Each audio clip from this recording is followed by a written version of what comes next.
Welcome to Burgernomics, demystifying economics with Ross MacDowell.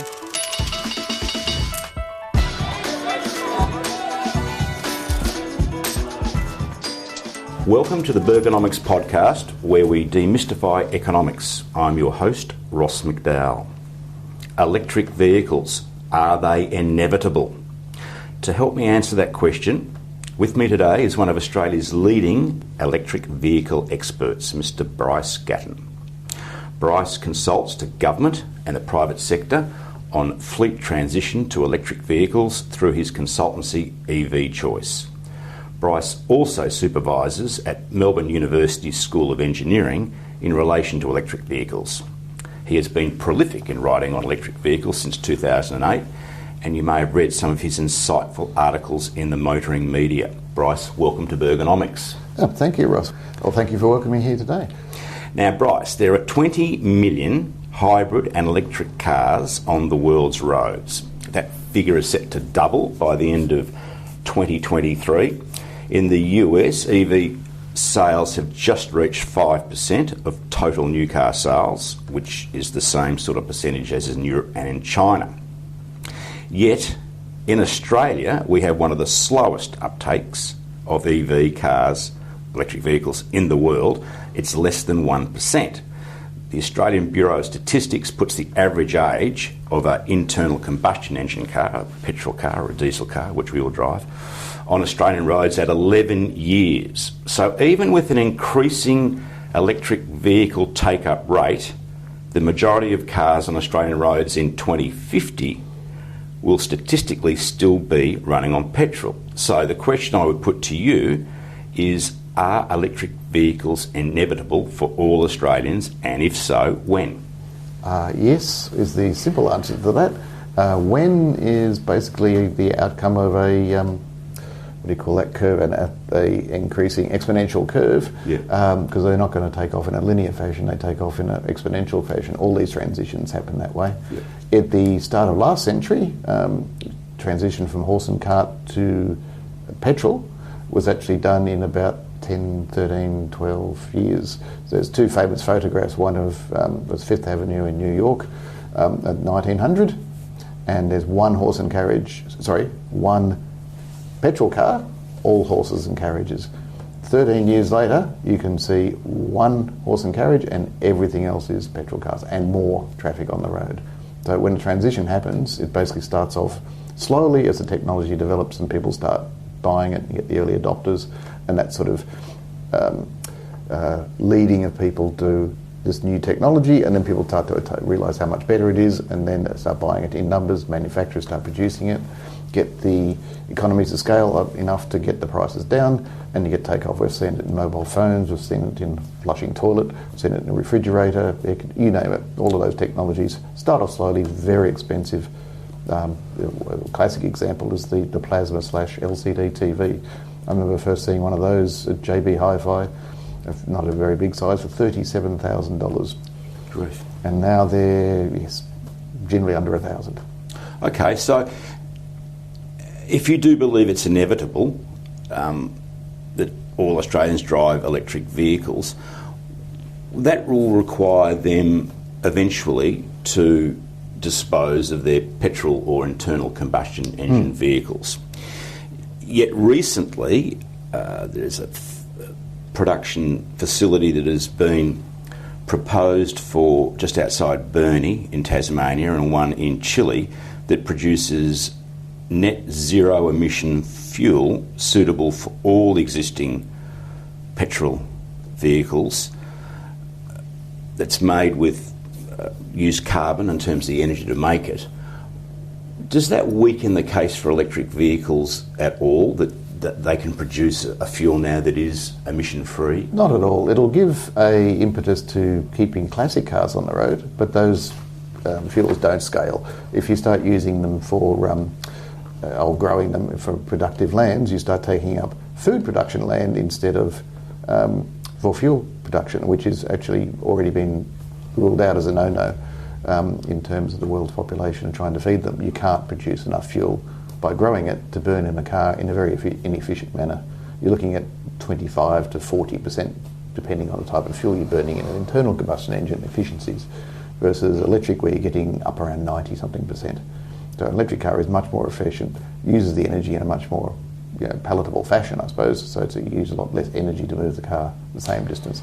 So this new fuel they're developing, you see that really just for classic cars or becoming niche. It could be classic cars, it could be a transition fuel for aircraft, because that's one of the difficult ones. That'll be one of the later ones to transition, although some aircraft are moving to electric in other forms now. Okay, let's move to talking about the cost of running an electric vehicle versus internal combustion engine vehicle. In the US, EVs are 25% cheaper to run than their comparable internal combustion engine vehicles, and $2,000 cheaper in maintenance over 5 years. Yet I've seen studies in Australia that have estimated that you need to be driving twice the national average of 12,000 kilometres per year, that's 24,000 kilometres, for 5 years, and charging with solar panels to make up for the electric vehicle's much higher initial purchase cost. Partially true. America has very cheap fuel, so that would make the economy spread out over the time. We have much more expensive fuel. In fact, most of the world has much more expensive fuel. The second part of that is you don't have to run it on solar and things in Australia to get that economy of scale. You're looking at about, in terms of direct fuel cost, roughly a quarter of the cost of petrol will be your electricity, as if you're running off the grid. And that's if you're using it as not picking the peak time to charge it, like going to the petrol station at the peak of the cycle. You wouldn't do that, but you've got a lot more control with an electric car. You can get it to charge off-peak rates quite good. You can get it to charge off your own solar, which is effectively free if you did the cost of the solar system amortised over its lifespan.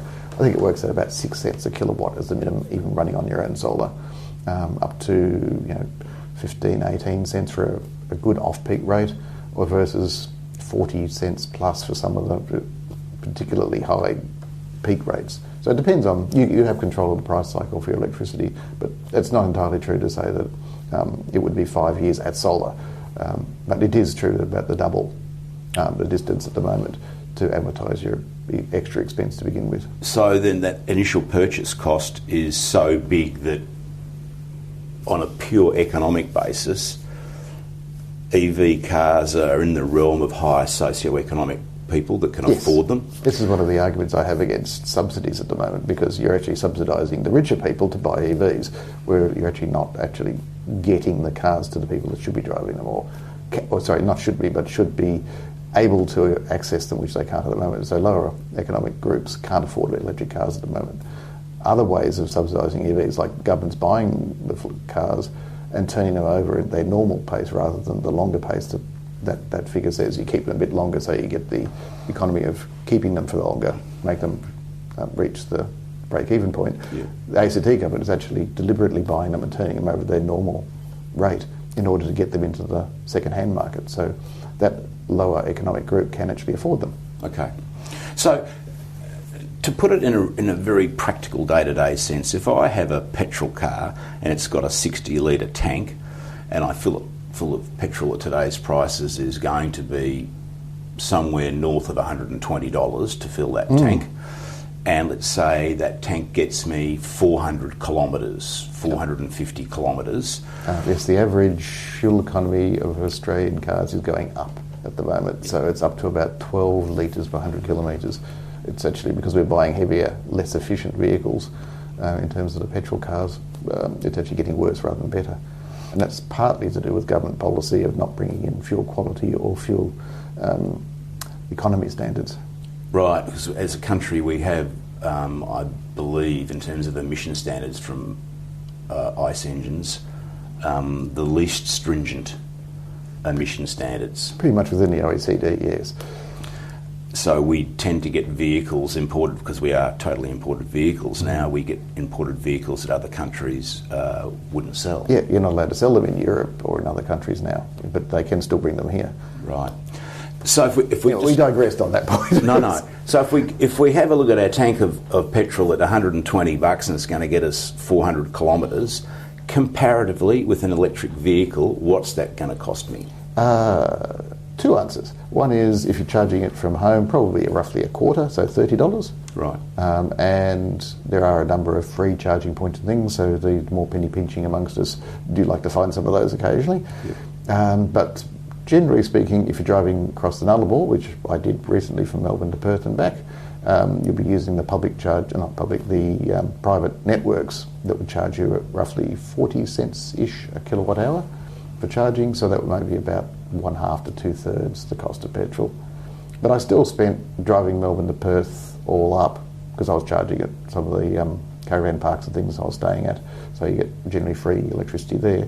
I think I spent somewhere around $200 each way. Right. So which I think is about $800 or $900, I think a few people sort of said would be in a car. Okay.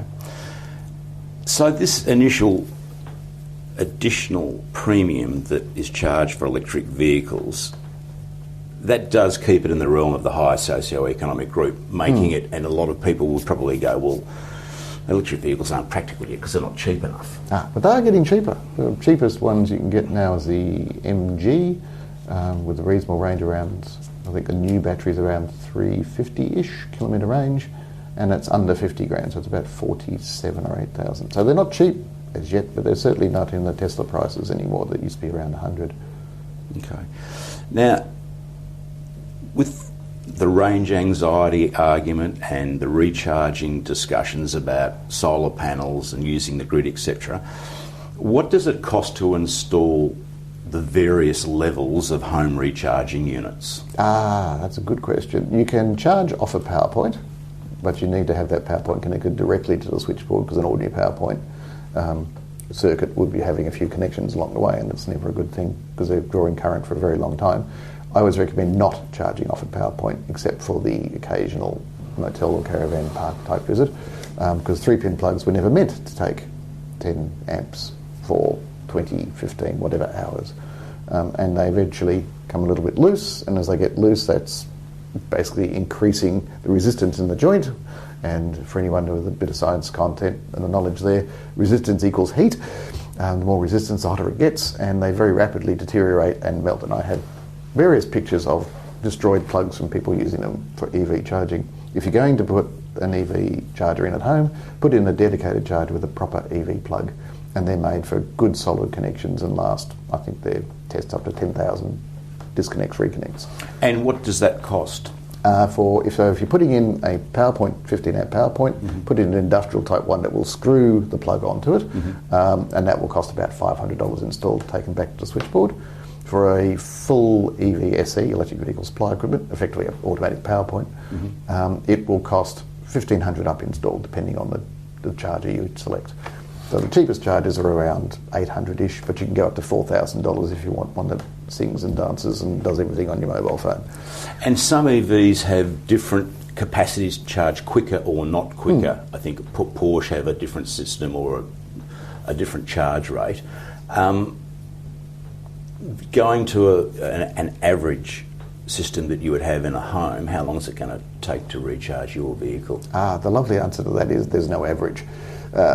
Charging is no longer a one-size-fits-all model, like a petrol station. You stand there in the rain or wind or whatever and act as your fuel pump attendant, and it fills up and what have you. That's a one-speed type system. For an electric car, you can choose at what rate it charges at, to how long it takes. For a PowerPoint, my Kona would take something like 28 hours to fully charge, which would be a severe pain, but useful in an emergency. For a home charger at 32 amps is about 9 hours, and that's overnight. So I always say charging at home takes me 20 seconds. 10 seconds to plug in when I get home, 10 seconds to unplug when the charging time as such is irrelevant. Okay. But fast charging is another area where on the road you can plug into these DC fast chargers, and for the fastest speeds at the moment, like an Ioniq 5, Hyundai Ioniq 5, is just under 18 minutes to go from 0 to 80% charge. Do people have the mentality, because they've been driving petrol cars the whole time, we need to fill up, and so as you fill up your tank 100% with fuel, they have the mentality that they need to recharge their battery to 100%, whereas maybe they don't because they're only travelling, I think, forget what the average kilometres travelled per day in Australia is. I think it's somewhere 12 or... It's in the 30 kilometre-ish. 30. Melbourne's, I think, 32 or 38 kilometres People are driving a day. to and from. Okay. And so... Average, by the way. Some people do a lot more than that. A lot more. So there, you don't need to have your battery fully charged. It doesn't need to sit for endless hours. You can just top it up. Yep, and most people don't refill at the petrol station every day to 100%. They might do that every couple of weeks. Right. So they will run it down to a quarter or less, or sometimes people run it until the light comes on, and then they refill. And that's pretty much what an electric car is the same. You can let it run down to, say, 10 or 20%, and then you top it up. And if you want to get the cheapest electricity rate, you just set the timer. Say, oh, there's a 4-hour particular window in my electricity tariff. It'll charge 4 hours today, 4 hours tomorrow. There's an 8-hour window that I can get pretty much a full charge. Okay. The battery that powers the electric vehicles, what's the life of the battery? That's a very good question. That's also a bit of a how long is a piece of string, because they have several lives. First life is in the car, and the manufacturers generally guarantee them for 8 years to a minimum of 70% remaining range. So if you have a car that's 420, so Kona, for instance, has a 480 kilometre range, knock 30% off that, so 150, so you're down to 330 after 8 years, and this is worst case scenario. Many people may not even notice that. So you don't have to replace the battery after 8 years. Worst case scenario is 70%. Anything less than that, you get a free new battery. Right. To replace the battery, what will that cost? I hadn't quite finished. So first up, it is more than 8 years to replace it. Yep. Quite possibly you will never replace it. Right. Because that's worst case scenario is 70%. You might not hit that point until 10, 12, 15 years old. Does it go on usage that the battery deteriorates, or time? Bit of both. So there's just a general time degradation and a bit of, if you use it a lot and cycle it a lot, they're guaranteed for several thousand cycles. So full charge, discharge cycles, which if you work it out, I think 2,000 is a sort of an average sort of number. That works out to something like, if you're doing that even once a week, 2,000 works out to like, you can do the maths, a lot. You're looking at 50 a year. So 50 into 2,000 will give you how many years? Yeah. Okay. So I interrupted you. Go on. Yes. So that's the first part is the battery may not be doesn't require replacing after 8 years. It's not like sort of the warranty expires, the motor's stuffed, the battery stuffed. You don't replace the motor in a car when the warranty expires. They often go forever. The second part is those batteries then have a second life. So when they're pulled out, they go into storage systems because they have a much gentler life in there, and they might last another 10, 15 years there. Then they'll go into recycling. So backtracking now to what's the cost of a new battery. When the first Leafs came out, they were about $60,000 for a car with 120-ish, 130 kilometre range. So that was where range anxiety first came from. And they cost, if you had to replace it within the warranty period, they charged about $30,000, which was nuts. But that was also early battery technology development. They're now about $10,000 to replace by a Nissan dealer. The Hyundai Kona is about $32,000 for a new battery. Again, everything at the moment will be replaced on the warranty if there was a problem. In fact, my battery isn't being replaced on the warranty fairly soon. And that's due to, there was about 15 or 16 car fires around the world, and Hyundai decided to replace about 70,000 batteries in the early batch for free. So I would predict, and this is just a prediction, that with the economies of scale of battery production, in 10 years' time, if I want to replace the battery in the Kona, it might be equivalent to the Nissan now at about $10,000. And when the battery no longer serves its purpose for an electric vehicle, the owner of the vehicle has to make the decision, do I sell the vehicle or do I get a new battery? And do you believe that there will be a market for second-hand batteries? Yes, and market for upgraded systems created by aftermarket people. There's a company in Queensland at the moment selling a upgraded battery for the Mitsubishi i-MiEV. It originally had about 110, 20 kilometre range. These are 2010, 2011 models of the cars. They're getting towards needing batteries replaced now. He's offering a battery that will do 220 to 240 kilometres range for, I think it was 12,250 fitted. Okay. So it gives it a whole new life, double the range it originally had. And eventually the battery does become unusable and has to be recycled. What sort of value is within a battery to recycle it? Is it still full of rare Yes, it's full minerals? of what they call rare earth minerals. One of the big things about rare earths is most of them aren't that rare. That's a bit of a misnomer. But the lithium, cobalt, all those minerals can be recycled out of it, and they say about 96% recyclable. Tesla have in fact said their system is set up that it will be fully recycling their batteries. So after about 2050, when all all vehicles are electric vehicles, all vehicles are electric, get that right, it will basically be, there won't be the massive mining required, it'll just be a topping up mining. So they'll be topping up with lithium and maybe cobalt, although cobalt itself is being phased out. Okay.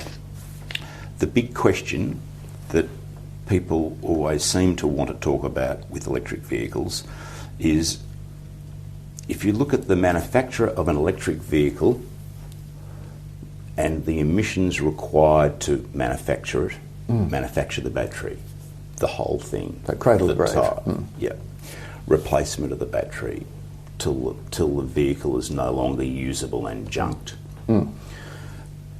Is the electric vehicle more climate change friendly than the comparable internal combustion engine car from cradle to grave? Very much so. There have been a number of papers published on this particular topic because it's basically a particularly big urban myth that the EV trolls do like to promote, that they're more polluting than an internal combustion car, and it's simply not true.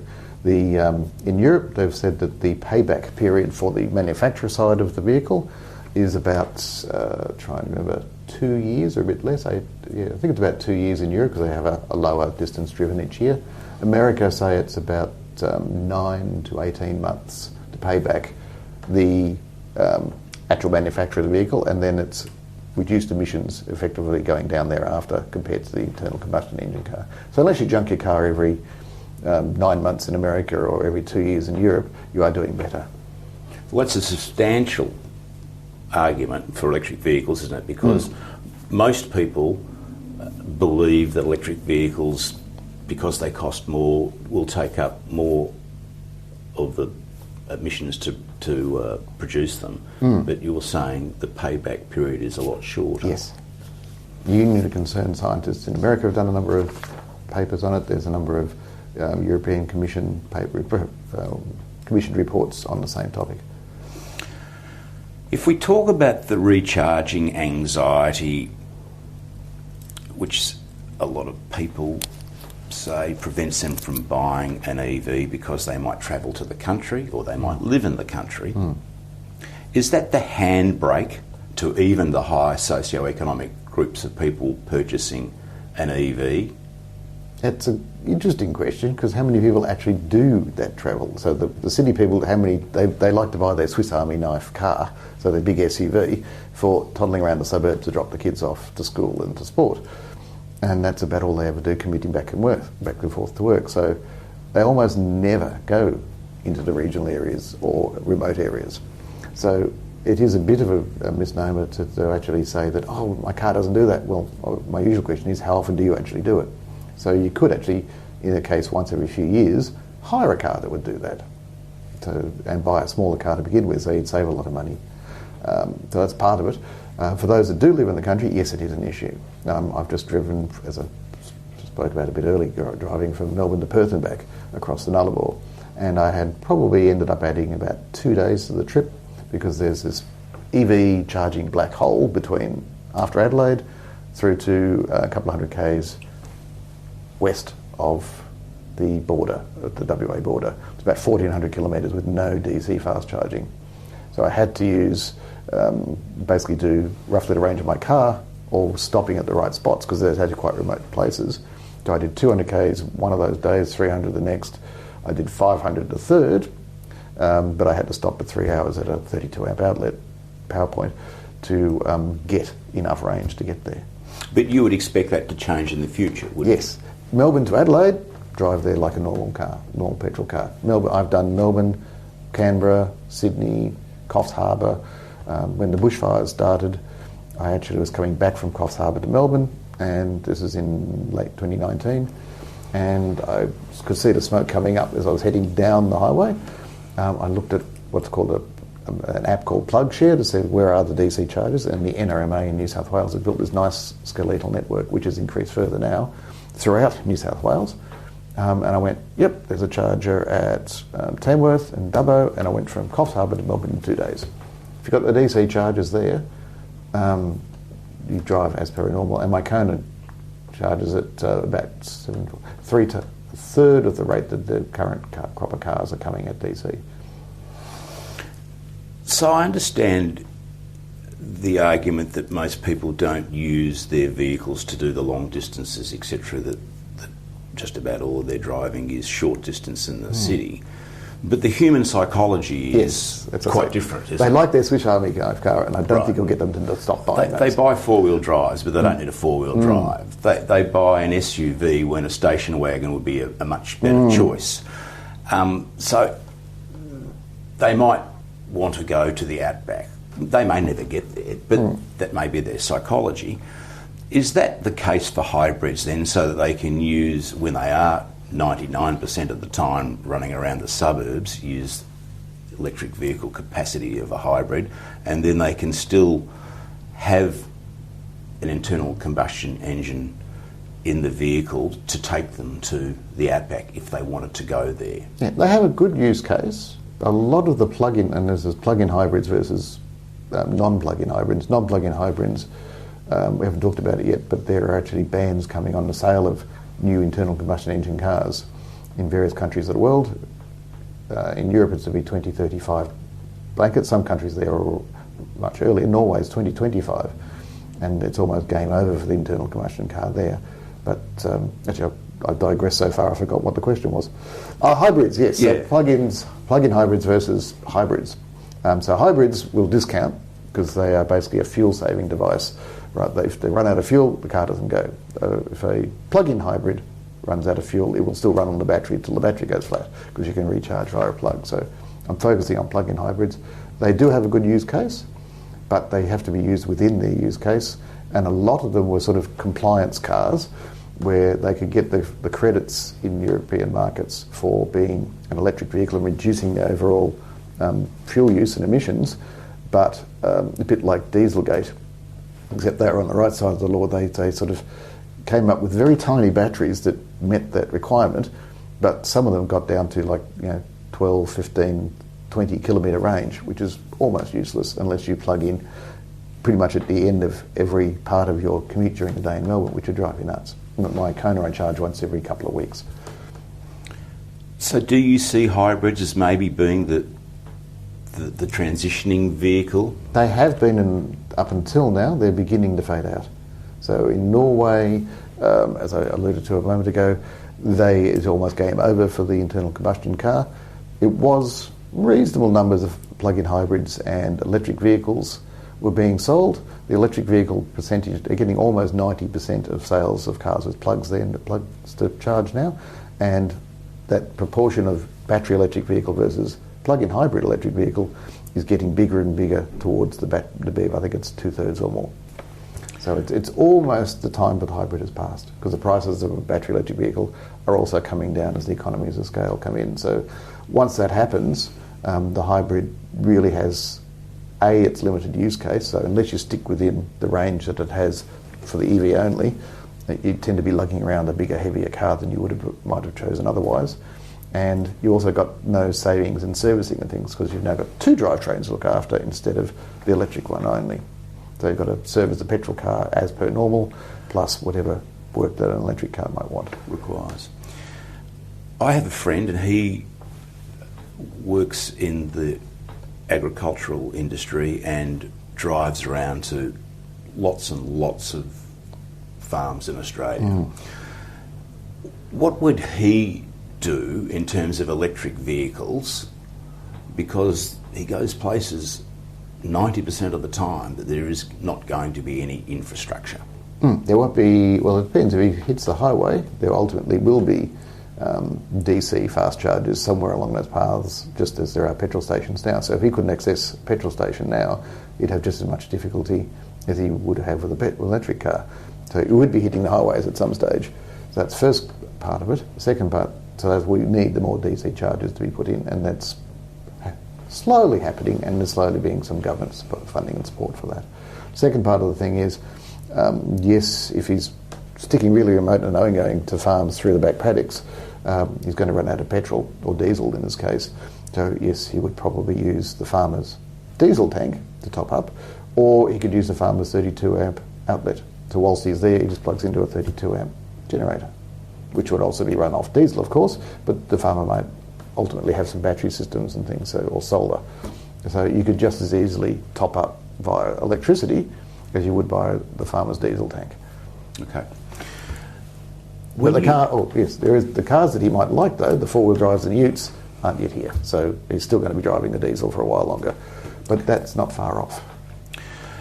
Where we go to a petrol station these days, the nozzle is exactly the same fitting into our petrol tank. A super basic question. Electric vehicles and recharging stations, do they have the same connector? I'm happy to announce the plug war is over. There were three competing systems. There was the CHAdeMO, developed by the Japanese. There was the CCS, Combined Charging System, which is a consortium set up between a lot of car manufacturers and charger manufacturers. And there was Tesla with their proprietary plug. Tesla used their proprietary plug in America still, purely because of the strange electricity system they have over there. I think it's America, parts of Japan and South Korea. I think that plug is used. Everywhere else, for the Tesla Model Y and the Tesla Model 3, they've adopted the CCS plug. Europe has adopted the CCS plug, Combined Charging System plug. Australia has adopted the CCS plug. So we now, all new cars arriving here except for all new cars arriving here use the AC plug, the same one, part of the CCS, Combined Charging System, so that's the combined bit. The AC plug is the same, it's called a Type 2 plug, and everybody uses it. So if you're charging off a home charger or the Sliver AC charger, public chargers, everybody's the same. For DC, pretty much everybody is the same using the CCS system, with the exception of the Nissan Leaf and the Lexus UX 300e, which use the old CHAdeMO still. Nissan giving up on the CHAdeMO system soon with the arrival of the Nissan Ariya, and I'm not sure what's happening with the Lexus, but I'm presuming that they will relent if they're the only one left. So effectively the plug war is over. Although all the new DC chargers still have both CCS and CHAdeMO to keep the older cars going, because some of the older Nissan Leafs and the iMoves all had, and some of the plug-in hybrids had the CHAdeMO. So plug war is over. Let's turn to the manufacturer of electric vehicles. Are electric vehicles more profitable for manufacturers than the comparable internal combustion engine vehicles? Two answers to that one. In theory, yes. In practice, no. In theory, they take about a third less labour and have a lot less parts going into them, like 17-ish parts into electric motor and the single reduction gear drivetrain, versus 500 plus for a typical internal combustion engine and gearbox, and all the labour involved in putting that together. So roughly a third less labour putting electric car together. So in theory they should become, if you can get the components cheap enough, to economies of scale, get the battery prices down, what have you, they should get cheaper than a petrol car in the long run. In practice though, manufacturers are struggling to build it and haven't got the economies of scale and have the legacy of all of their workforce and all of their machinery in their factories to change over. So there's this, effectively what's coming is what you could call the valley of death, between them slowing sales of petrol cars to keep their profits rolling in and having the money to make the transition to build electric cars. So it will be quite profitable, but there's this huge period of dislocation in between. Tesla don't have to worry about it because they started off as EVs and that's what they build. Yeah, So there's already the other side. You and I spoke the other day on the phone, didn't we, about manufacturers like General Motors down at Fisherman's Bend, and they had a foundry where they created the molten metal for a lot of the drivetrain on the vehicles. They used to build the motors, the gearboxes, the engine block casting, all that stuff. All of those parts are not in an electric vehicle, and so the capital required to put together a factory would be less for electric vehicles than it would be for an internal combustion engine? Well, if you look at Tesla's factories, they're quite expensive because they have highly automated. So if you look at those factories, they're quite scary in how few people there are and how many robots there are and what they do. Right. So they're very expensive factories to build still. But yeah, Tesla, I think I've heard they make like about 20% profit on their cars, which is almost unheard of in the automotive industry. So as I was saying, EVs can be very profitable, but you have to be in the right place at the right time, so to speak. So the legacy manufacturers have got that issue, and have written in the past what's called the Osborn Effect, which is where in the 80s, I think it was, Osborn Computers, now defunct, for the reasons I'm about to explain, built this nice little home computer in the very early days, and then announced the bigger and better and more powerful and cheaper one that was soon to come. So everyone stopped buying their computer, which meant they didn't have any money to put into the production development and start selling a new one, and they went broke. And Tesla, in some ways, have created that Osborn effect. So everyone goes, oh, there's these really good EVs. We would much prefer EVs to buying a petrol car because we know they're the future. So we'll stop buying petrol cars. As a result, there is this potential for everyone stopping buying new petrol cars already. So it could be an Osborn effect already happening with petrol cars. You can see new petrol car sales are in fact declining, which is always put down to the chip shortage, but I always scratch my head at that going, chip shortage doesn't seem to have affected the electric cars quite so much because their sales are skyrocketing even as we talk now.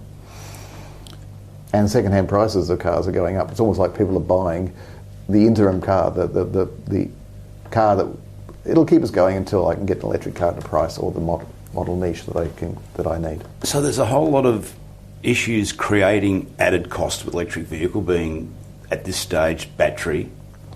But there are also issues to say it will be cheaper to produce an electric vehicle, but they're going to occur further down the track after we lay off lots of workers, reduce the capacity or reduce the capital footprint of the factories and change people's thinking.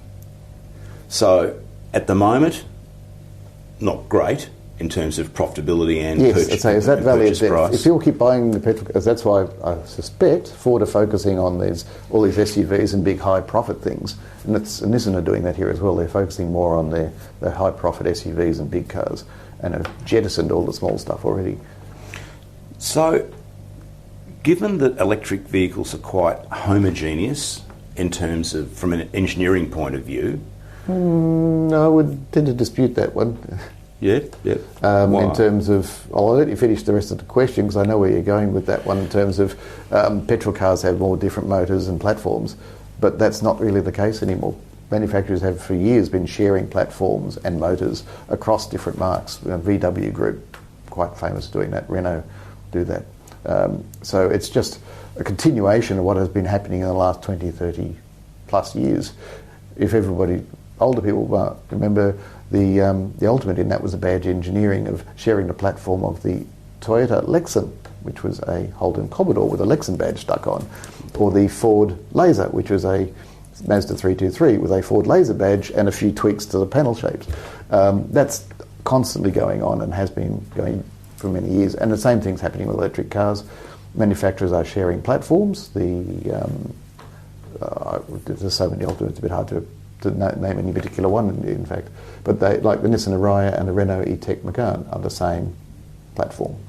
But they're very different body shapes. But the same has happened with the Renault, I'm trying to think of the SUV, the big SUV they make, that's been around a while. That one was in fact also shared with the Nissan X-Trail.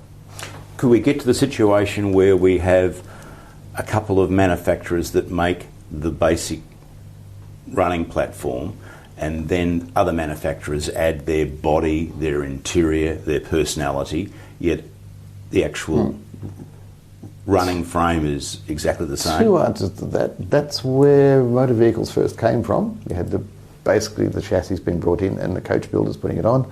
That pretty much died with the economies of scale of manufacturers building them. And the other part of that answer is it has, you try getting manufacturers to agree on anything. That was where Better Place with its battery swap model failed. It couldn't, manufacturers can barely agree that wheels should be round and make everything else in the car different. And even then the wheels are different diameters, widths, whatever. If they could make them oval or some other shape, I'm sure they would, just to differentiate themselves. So I can't see the manufacturers in general doing that, but we are getting down to only a few major groups in the world, and that is therefore those platforms being shared, but it doesn't matter whether they're petrol or electric. So you've got the Stellantis group, which is trying to think of them all. There's so many: Opel, Fiat, Chrysler, Dodge. There's about 11 marks under that one. There's the VW group, which has probably more marks than Audi, Skoda. Skoda, Cupra is a VW brand, Seat is a VW brand, Porsche, all those ones are. You've got the Mercedes group, which is part of, I think Daimler's involved in there. You've got the Renault group, which is Renault, Mitsubishi, Nissan, and someone else I think is lurking around there as well. And they're sort of the four big groups. So they will share platforms, and they already do, but it doesn't matter whether it's petrol or electric, they already are. So it's just part of the way the industry works. So it's not, we're not going to end up with a major manufacturer such as Bosch, which now supply a lot of the electrical parts to Ford, General Motors, etc., taking over a role, making the basic architecture with the electric motors and supplying it to the auto manufacturers who are just putting bodies on and interiors on and give it some branding to differentiate it. Won't go to that extent, but they already make most of the ABS systems in the world for all the manufacturers. Bosch do make manufacture parts that are common to a lot of... Sure, yeah. So it might not happen, or in fact it won't happen in the whole platform, but it already happens in different parts. Okay, let's move to the Australian government viewpoint about electric vehicles. They ruined the long weekend. Oh, hang on, they've left. Sorry. I can think of a lot of reasons why the Australian government wouldn't want to see a rapid move from petrol vehicles to electric vehicles. I can understand that it's very appealing for a government in terms of voters saying, look, we're a government, we're very green and we want to get around in electric vehicles. But if you're a federal government in Australia, you're making $20.8 billion from a fuel tax each year. That's going to be very hard to replace if you lose that. Not entirely true, because the Victorian government has already introduced the EV roaders tax, which is basically a replacement per kilometre, and a road user charge, which is a per kilometre charge, has been discussed for many decades, but uncertain how to implement it. And the Victorian government has probably successfully proved how not to implement one, but various other states are going to implement. So that'll replace. So you see it as straight? That's a straight replacement. We need to pay for roads somehow, and if we're not going to pay it through our petrol, then there would have to be some sort of road user charge. Okay, I see governments not wanting 352,200 automotive and engineering trade workers lose their jobs, which the Bureau of Statistics in Canberra have said that's what will happen after there are no internal combustion engine cars left. It's interesting to see what exactly would happen. It was interesting when things moved from horse and cart to petrol cars. All the coach builders, the wheelwrights, all of those people, a lot of them transferred across to building coach bodies. Wheelwrights obviously began with the early cars with wooden, and then they basically faded out. So it's not an instant transition. Some of those skills will be moved across. And electric cars are still 2/3 effectively the same car as what we already have. So they have interiors, they have electrics, they have lights, they have wheels, they have tyres, they have brakes. So all of that part of the automotive industry will still keep going. And there's, I was at an automotive aftermarket dealers and service and aftermarket parts suppliers conference earlier this year, at which I caught COVID, but that's another story. Yeah, by the by, it was just the one time that I went thinking, I'm not really comfortable going here. And you knew it was going to happen. I knew it was going to happen. You had that feeling. Yeah, but I needed to go there because there was the Victorian opposition minister was talking, and I wanted to hear what he was going to say and write it up. Right. I got a good story, but I got COVID as well. Anyway, that's by the by for the podcast. Where was I going with that? Oh yes, the jobs and where it's going. So there's plans in place to try and work out where the new jobs in EVs will be. Dealerships will be an interesting one. Tesla has a model where it doesn't have dealers, and given that the major income for dealers is servicing, most of us tend to avoid dealers for that reason because they charge us through the nose, and B, they may not be profitable anymore. So they'll be going to a agency model. So Honda already basically closed down the dealer network as such and gone to Honda owns all the dealers, and other manufacturers are starting to do that, so they can see the writing on the wall for that part of the industry. But other parts of the industry are just looking at how do we make the move, make the transition. Okay. So there will still be people you've still got to do safety checks. Most people are not mechanically minded. They've got other things in their life to do, so they'll still need a service once a year. Kona has a service once a year or 15,000 Ks. And it's effectively a safety check, which is they walk around, check the brakes, check the tyres, update the software, do any recalls, update the maps, give me another 12 months free roadside assist, and off I go again. The next on my list of reasons why the government would prefer a slow introduction of EVs is that they are part of a protocol agreement that says we need to keep so much petrol strategically on our shores for national security, of which we've failed dismally at. Yes. And it's probably floating out there or somewhere in the Atlantic. Our strategic reserve is actually located in the United States, and it's part of their strategic reserve. Yes. And to try and address that, the government uses taxpayers' dollars to guarantee the profitability of the petrol refineries in Australia. So if they're on because they were about to close. On a month-by-month basis, if they don't make enough money, we, the taxpayer, give them money to ensure that they're profitable. Till 2030. Yes, and then the government is encouraging exploration of fossil fuels. At what stage would we strategically not be dependent upon petrol so that we don't have those necessities to subsidise a fossil fuel business? It depends on how fast you encourage the transition to happen. And they're not encouraging it very quickly. The previous government didn't, and the new government's been in for 8 weeks, and they're already talking about moves to speed it up. Do you think that they will... as a country, we haven't set a date to phase out internal combustion engine vehicles. Most other countries have. Most manufacturers have actually set dates where they've said that they will be all electric. Honda have. GM have. And we should mention also a Ballarat resident is now, Trevor Hester, is now the person at General Motors in charge of electric vehicles worldwide, which is a feather in Australia's cap. Do you see the Labor federal government setting a date quite quickly for all electric cars to be sold? I think it might be a bit of a political hand grenade to do it, and they don't need to, because the rest of the world's going to all electric. As you say, the manufacturers, instead of writing on a wall the setting dates, Jaguar, as another example, is 2025. It will be all electric in all their models. So it's happening quite quickly. So we just won't get the petrol cars sent here. They won't be available. So in some ways we don't need to set it out. We don't have a manufacturing industry to encourage to make the change. We just import vehicles from overseas. Vehicles from overseas will be electric. So we won't have any choice. We won't have any choice. So there's not really, unless you want to buy the older vehicles, and nobody around the world is saying that they'll ban older vehicles. If they exist, they keep going. So people want to keep their old ones going, that's fine. That's harking back to those biofuels that keep the legacy fleet going, classic cars going, that type of thing, but that will be a declining number as cars in those new niches, those new market segments start arriving. Okay, now we get to the fun part of the podcast, where you being my expert on electric vehicles, have to encapsulate the concept of electric vehicles and convert it into a hamburger, which is called the Burgernomics test.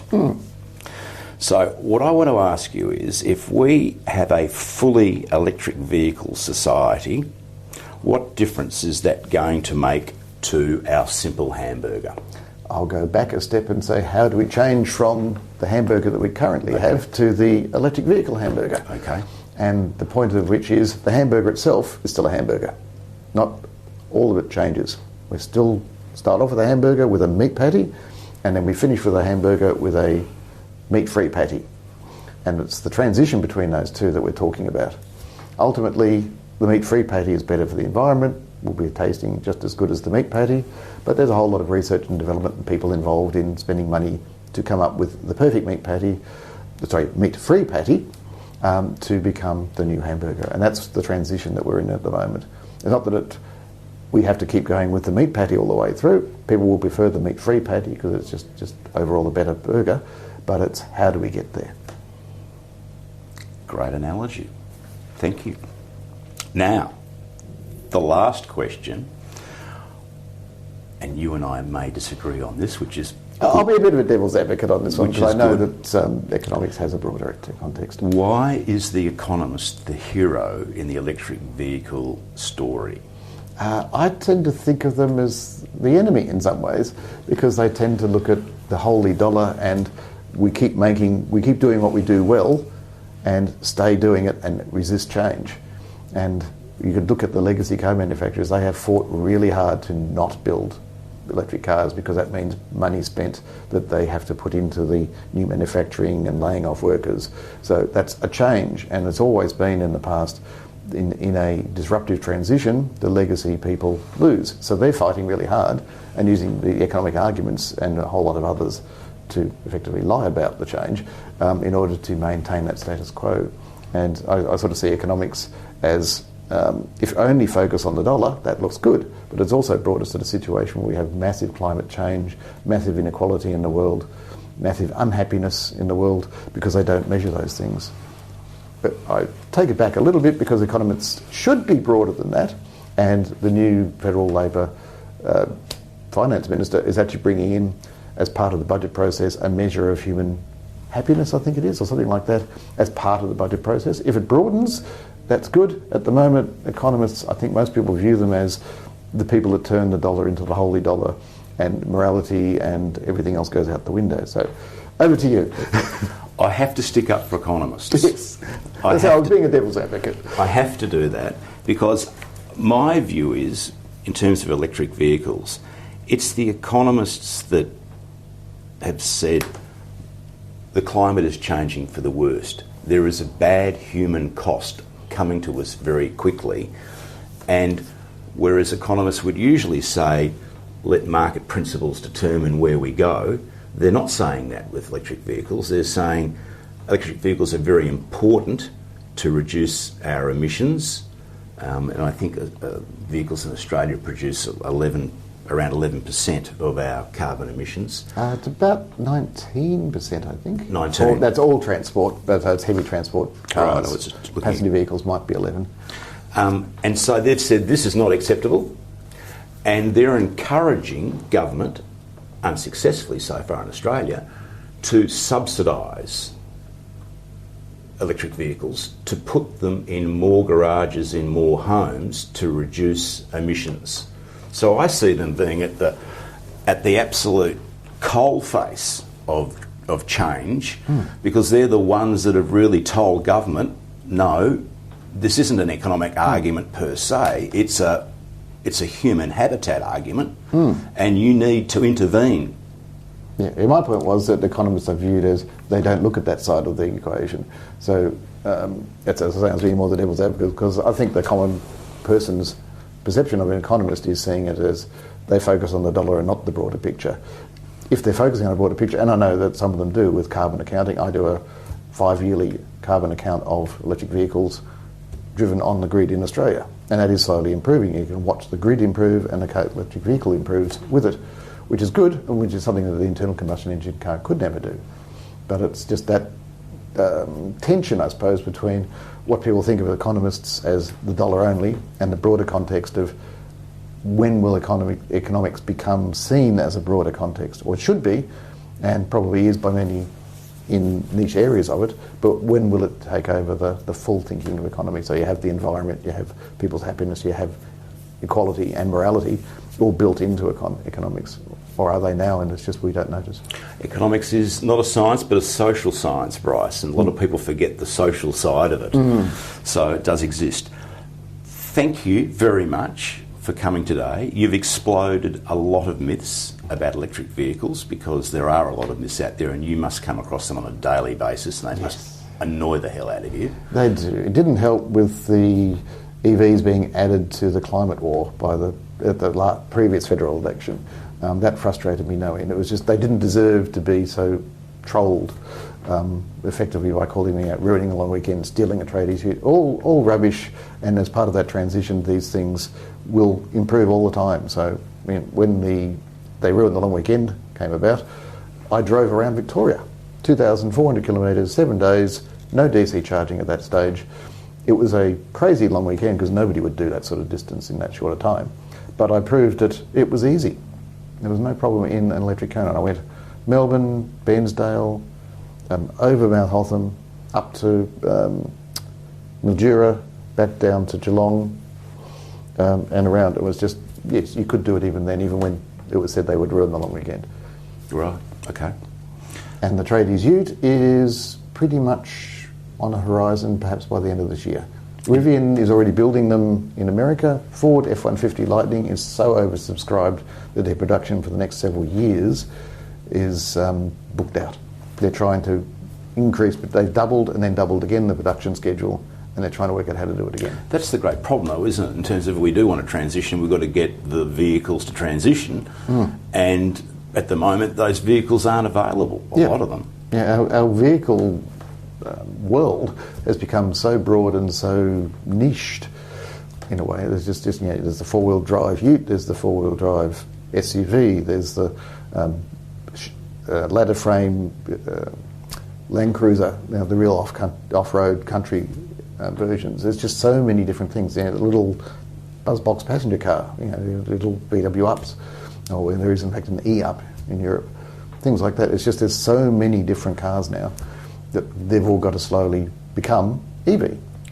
And available. Yes. And maybe the government doesn't need to set a date, because it would be ridiculous anyway to set a date to go all electric, because it's about supply. Yes, but the key point is we need a government or federal government that need to set a direction so all the states will paddle in the same direction. I've used the analogy before of think of Australia as 8 states and territories, so a rowing 8, but the coxswain, the federal government, fell overboard. So all the states are paddling madly in what they think is the right direction for promoting EV sales and uptake, and effectively working against each other until we get a federal direction and saying, this is the rough direction, can you all paddle roughly that way, please? That's part of the problem here. Let's hope it changes quickly. Bryce, thank you very much. Yep, you're welcome. Okay. It's been a fun time. My thanks to Bryce Gaton for being my expert guest on the Electric Vehicle Burgernomics podcast. You can find Bryce at evchoice.com.au. My 3 key takeaway points from Bryce were 100% of our global society will be driving electric vehicles. The when part of the equation is when the economies of scale reduce the purchase price of EVs so that every income group can afford them. The second point was today it is substantially cheaper to run an electric vehicle than a petrol vehicle. And thirdly, anyone's apprehension about electric vehicles will reduce to zero as more are introduced onto our roads. If you want to delve deeper into electric vehicles, Bryce recommends 2 websites. Firstly, the Australian Electric Vehicle Association website at aeva.asn.au, which has electric vehicle fact sheets, and thedriven.io. Hopefully, I'll be able to change Bryce's negative view of economists.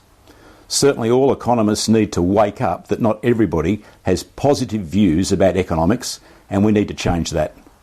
Jump on our Twitter, LinkedIn, Instagram or Facebook feeds with your opinion.